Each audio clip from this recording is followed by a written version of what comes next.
name of the Father, and of the Son, and of the Holy Spirit, one God. Amen. Glory to Jesus Christ.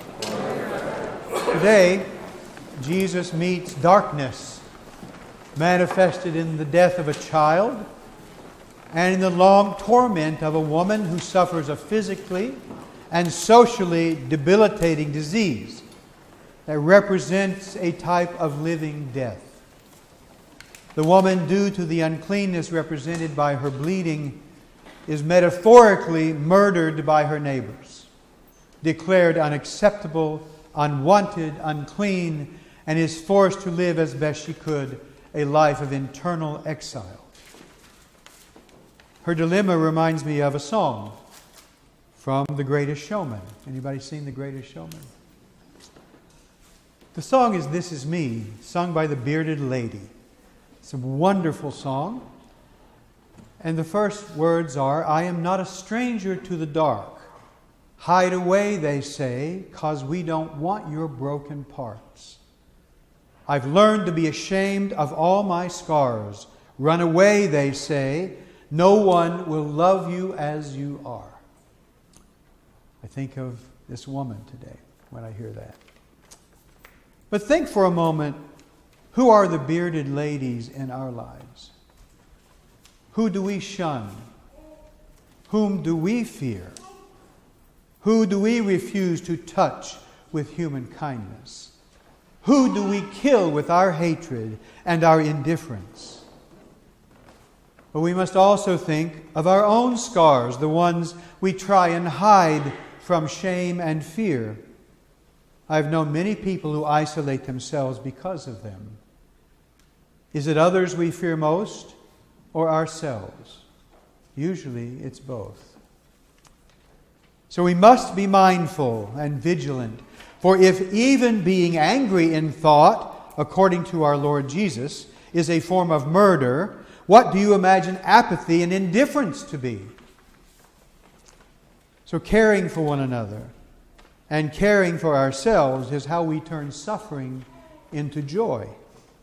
Otherwise, we simply perpetuate and expand suffering throughout the world for others and ourselves. Jesus, by His example, encourages us not to hide our scars. He didn't. Thomas recognizes Jesus by His wounds, and he is invited to reach out and touch them. Jesus was not ashamed of them, nor do we need to be. Of the saints we call confessors are those who suffered for Christ and who did not die from their suffering. Their wounds were badges of honor. In a way, all human beings are like confessors. Not one of us is free of broken parts. Not one of us will leave this life unscarred. Our Lord Jesus does not fear to touch suffering wherever He finds it.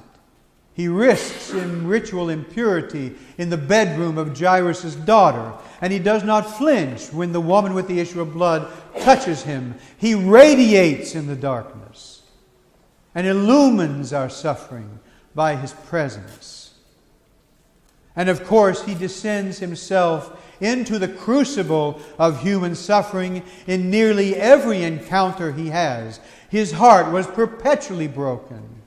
And it is at the tomb of Lazarus, in Gethsemane, before Pilate, and on the cross, that His brokenness is manifest to us. There is no shame in brokenness, for it is through our wounds that the light both enters and exits. There's a story told by the elder St. Paisios of an alcoholic who came to the monastery. He drank over 20 glasses of wine a day, and they did not deny him. That was when he arrived. At the time he died, the number of glasses of wine was down to 4. St. Paisius praised him as a man, as a true ascetical laborer, far more diligent than most of the other monks under his care. The alcoholism caused by his internal wounds drove him to the monastery, and therefore was a hidden blessing. There's a prayer in the Divine Liturgy that speaks of giving thanks to God for all blessings, both manifest and unseen. The unseen blessings are not only those good things God is doing for us that we do not yet see. It also refers to all those things we do not yet recognize as blessings. For all things are blessings. Sooner or later, every one of us will be led to a situation we cannot control, an illness or death perhaps. That is life in this world. Suffering is inevitable. We will not escape it. Often we are surprised by it. We don't see it coming, and when it does, we are left feeling helpless, as if the ground itself has fallen away under our feet. And the imperial ego that controls everything shudders and trembles and breaks.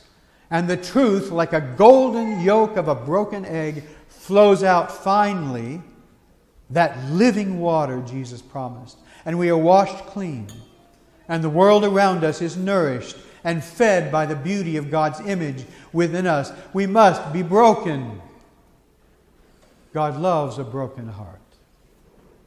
And that is how transformation happens. And for this we can learn to gaze upon darkness, the most mysterious of the unseen blessings, with undimmed eyes, and allow gratitude to illumine it. In the name of the Father, and the Son, and the Holy Spirit. Amen.